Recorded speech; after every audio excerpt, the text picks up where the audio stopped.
Olá, pessoal. Eu estou hoje com o Debo Aventura. Ele é empreendedor, especialista na arte de cair e levantar, como ele mesmo conta, né? O Debo tem uma história incrível. Foi pai, é pai até hoje. Ele perdeu a esposa quando o filho completou 100 dias de idade, entrou nas drogas. Por conta do filho, ele acabou se recuperando de novo. E essa é a história que eu vou contar para vocês. Segura aí que a gente já vem depois da vinheta.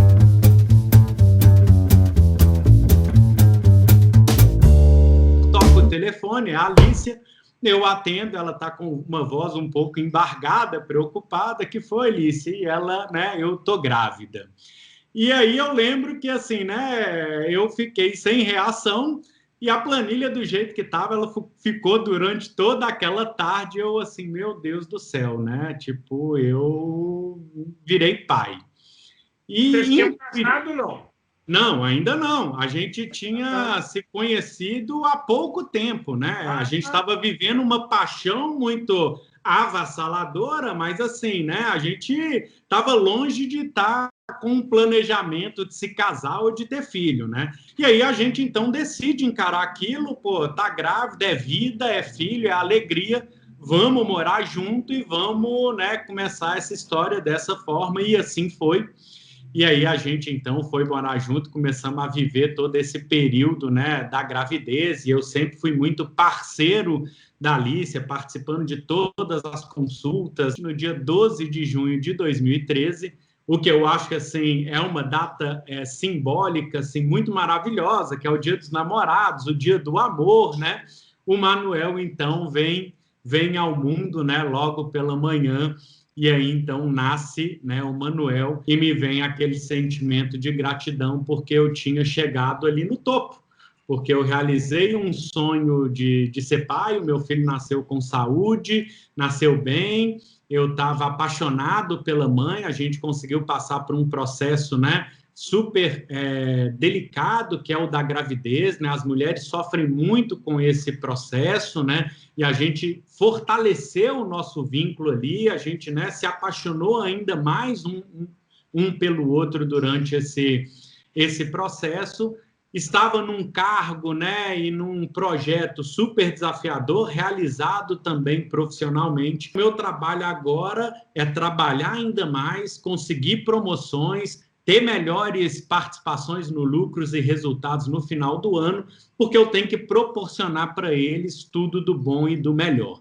Então, eu Tem que ser sempre o tive... provedor, né? Quer dizer, você Tem que ser achava o provedor. que o papel de pai estava relacionado a essa coisa de ser o provedor, agora é um cara mais sério, né? E assim foi, né, pelos primeiros 100 dias, né, do meu processo de paternidade, quando num final de semana a gente deixa o Maneco com os meus pais, eles estavam visitando a gente em Três Lagoas, os meus pais são mineiros também, de Belo Horizonte, e aí então a gente vai para a fazenda, que os pais da Alicia tinham uma fazenda e era um dos programas que a gente mais gostava. E quando a gente estava voltando para a fazenda para buscar o Manuel, né, e para a gente começar mais uma semana, né, recarregado de energia, feliz da vida, um animal atravessa na frente do carro, eu vou desviar, perco o controle, a gente capota, a Alicia estava sem cinto, ela sai para fora do carro e aí, infelizmente, ela falece naquele acidente, né? Então, após 100 dias, eu vivendo, né, o meu auge profissional, pessoal, realizado, o momento mais feliz da minha vida. Aquilo tudo foi muito confuso para mim, né? Porque eu comecei a questionar absolutamente tudo, né? Assim, mas por que que isso foi acontecer? Por que que eu estou passando por isso, né? E eu tinha um problema também, assim, de poder me relacionar com o Manuel, porque ele me lembrava a mãe e eu sentia muita pena, muita dó, porque, nossa, cara, você tá sozinho, né? E olha que maluco, porque nenhuma hora eu pensava, cara, ficou eu e você, né? Ela, tipo, você ficou sem sua mãe, você perdeu, né? Tipo, tudo, e agora, né? O que, que a gente vai fazer? E aí eu começo, então, a ir para o trabalho, mas o meu sentimento, né, é totalmente diferente, né? Por dentro eu tô acabado, por fora eu quero mostrar uma fortaleza, né, que não existia, mas que de uma certa forma eu entendia que aquele também era o meu papel, que um homem deveria né, assumir, então, essa postura, né?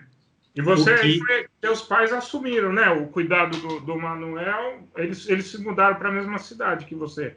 Os meus pais nunca mais voltaram para Belo Horizonte, né? Então, depois do acidente, eles passaram, né, a morar comigo em Três Lagoas. Eu tive muito apoio. E aí, num determinado momento, eu estou dentro de casa, eu estou cheirando cocaína, o Manuel está na porta do banheiro, ele está batendo, né? Tipo, papai, papai. Então, eu tenho um estralo de tipo assim, cara, e aí? Qual que é a história que o Manuel vai contar do pai dele? Quando alguém perguntar assim, e aí, o seu pai? Ele vai falar, cara, meu pai, depois que eu perdi minha mãe, se perdeu e, né, tipo... Ou ele vai falar que o pai dele, não, meu pai é um cara foda, né? E eu falei, não, cara, ele vai falar que o pai dele é um pai foda, entendeu? E aí, a partir daquele momento, eu peço ajuda, então eu resolvo, né, mostrar para as pessoas que eu não estou bem, né, que eu estou cheio de conflitos, né, que eu não consegui digerir aquela situação, para que me despertasse para essas questões, né, de cuidar mais do Manuel, né, de assumir essa paternidade, né? Então eu começo a todo esse processo. E aí eu começo a perceber coisas muito interessantes. E eu via que toda propaganda de cuidados higiênicos, né, de fralda ou de banho, de shampoo e tal, era sempre a imagem de uma mãe. E eu confesso que até hoje eu tenho dificuldade de enxergar homens, né, participando dessas propagandas, a não ser muitas vezes em datas comemorativas, como o Dia dos Pais, né? Então, vamos, né? Dia dos Pais, tem que colocar um homem aqui nessa pauta, mas em geral eu não me sentia reconhecido, né? Porque, pô, nossa, mas é só mulher que faz isso, né? E eu estava ali na lida diária. Eu frequentava os lugares e o fraudário, que hoje é lei, né? Aqui em São Paulo, ele era só no banheiro feminino. E aquilo me causava um grande incômodo. E eu estou falando de poucos anos atrás. O Manuel tem 7 anos, né? Eram sempre blogs, né, de mães, de mulheres falando sobre maternidade, mas, né, eu não via homens falando sobre paternidade, né? Então eu me sentia muito sozinho, porque os meus amigos, eles não queriam discutir desfraude do filho. Eles queriam falar do futebol, se seu time perdeu, se seu time ganhou. Eles queriam falar da menina novinha que foi contratada e como é que ela era bonita, como é que ela tinha um corpo bonito, né, para ser educado aqui na live. Queriam compartilhar, né, aqueles grupos de WhatsApp, né, conhecidos aí de nós homens. Mas, assim, se você falasse, galera, como é que você lidou com o desfraude dos seus filhos?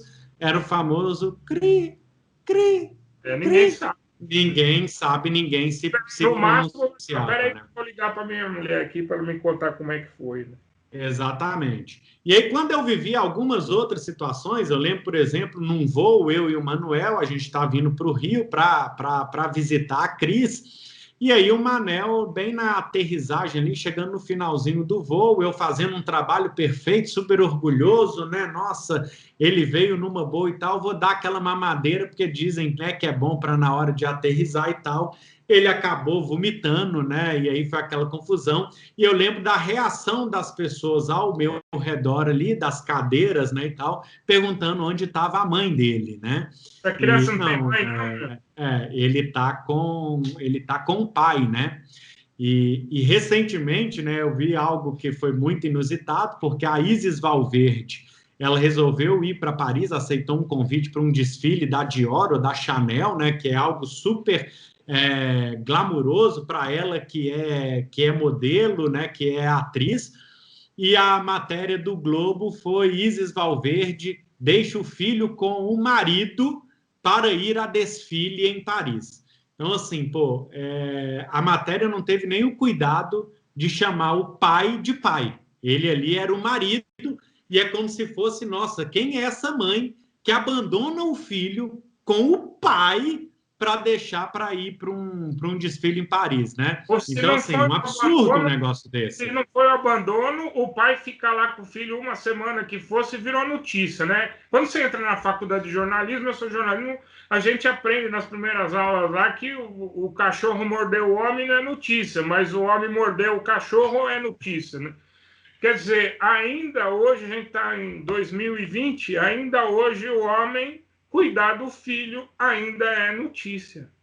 Perfeito, É para perfeito. fazer Então, pensar. assim, é para fazer pensar. É desumano a gente querer imputar para as pessoas papéis, porque quando a gente coloca papéis, a gente está determinando algo.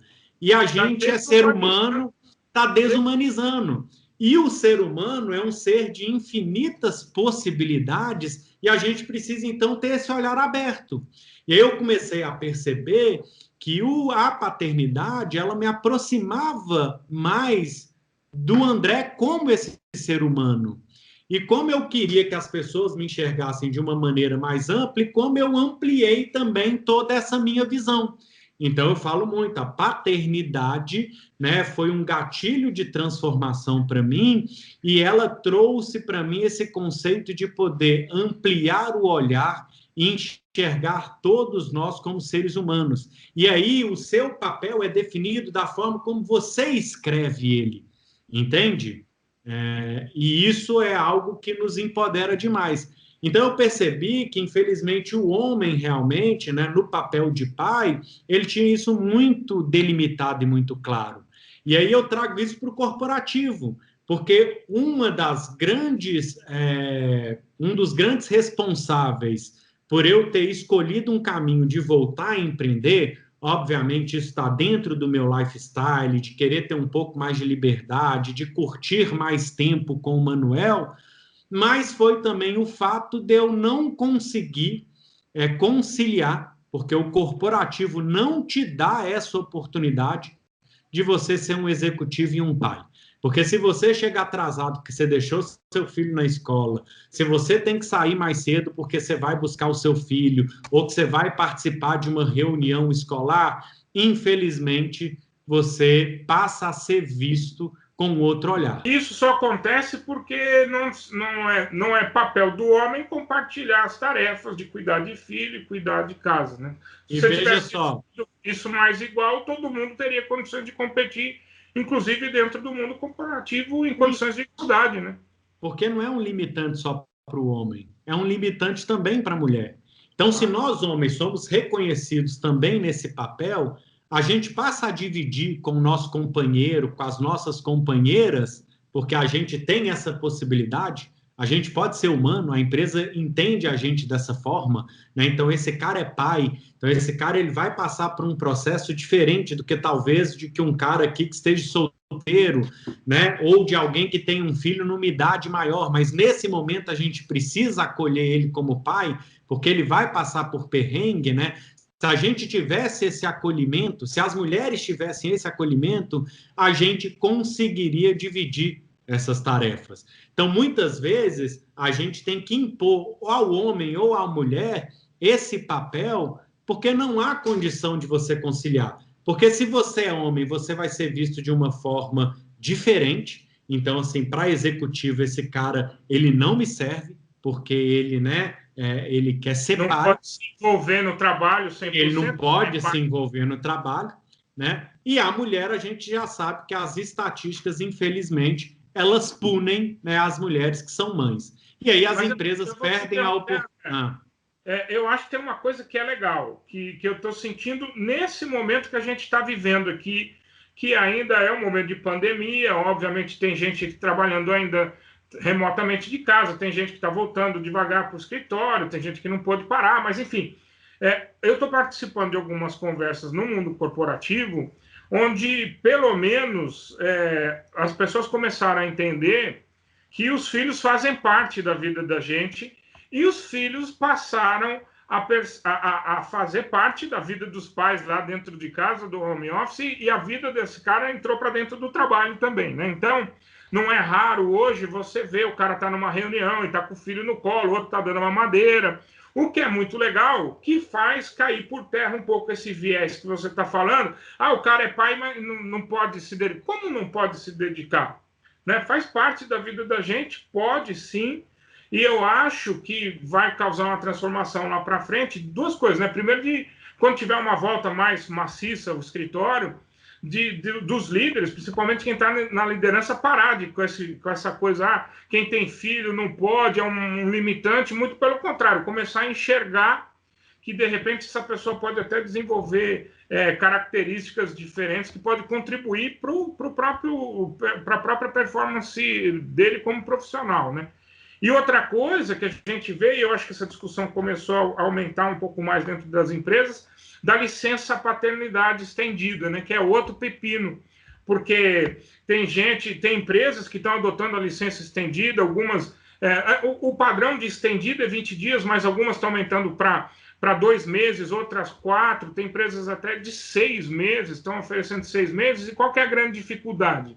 Os homens não querem pegar a licença, porque acha que é muito tempo, morre de medo que quando chegar lá, de volta da licença, não vai estar mais o lugar dele lá esperando por ele, fica pensando, poxa, como é que o meu chefe vai me enxergar? Eu vou tirar uma licença de 4 meses, esse cara vai achar que eu não estou comprometido, ou seja, todas as mesmas situações pelas quais vivem as mulheres. A gente vê uma evolução muito forte em relação a essa questão, mas a gente precisa ainda colocar o dedo na ferida, porque ainda há muita corda para puxar. A gente conta nos dedos as empresas que têm essas políticas, né, de paternidade, né, estendida. 20 dias, infelizmente, é um tempo muito pequeno para você criar qualquer tipo de vínculo afetivo com seu filho e para você também ter uma dimensão do que é o trabalho, né, de você cuidar de uma criança, qual que é a carga emocional e física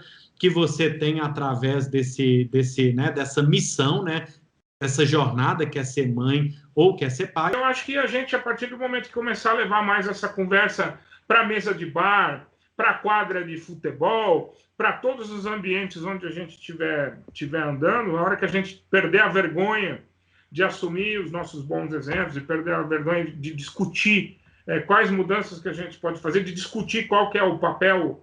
A gente ouve falar muito dos novos papéis masculinos, talvez esse seja o termo mesmo. Qual é o novo papel que a gente pode assumir para ser um agente transformador mesmo? Mas é uma história de desconstrução total, de construir uma nova base sobre novos modelos, né? Eu acho que com essa naturalidade, com essa simpatia que você conta, que é a vida como ela é mesmo, né? A gente acerta, a gente erra, e se a gente erra, tudo bem, está tudo bem também. Vamos tentar enxergar o que a gente errou e construir uma base melhor. Eu acho que isso que faz a gente, para usar a palavra que você cansou de usar aqui, faz a gente mais humano, né? Quando a gente amplia o nosso olhar e olha todo mundo como um ser humano, a gente traz um amor maior no olhar. Então, acho que a gente consegue ter mais empatia, a gente consegue ter mais compaixão, a gente consegue ser mais compassivo com a gente mesmo, porque uma vez que eu sou humano, eu posso errar e está tudo bem, né? Eu posso fraquejar e está tudo bem. Eu não preciso ser perfeito, eu não preciso ser um super-herói, eu preciso ser só um humano, né, tentando, nos meus dias de vida, ser uma pessoa melhor. E aí tem uma coisa interessante, Cláudio, porque a mudança, ela começa de nós. E a paternidade deixa isso muito claro. Não adianta você querer que seu filho tenha uma alimentação saudável se você não tem. Não adianta você querer que ele seja educado se você não está sendo, né? Então, assim, é o exemplo que educa. Ele vai fazer o que você faz e não o que você fala. Então, se você quiser também que essa mudança ela possa ser potencializada, ou que a gente consiga avançar um pouco na velocidade com que isso, né, possa acontecer, para a gente ter um mundo melhor para os nossos filhos, a gente tem que começar a fazer a partir de nós.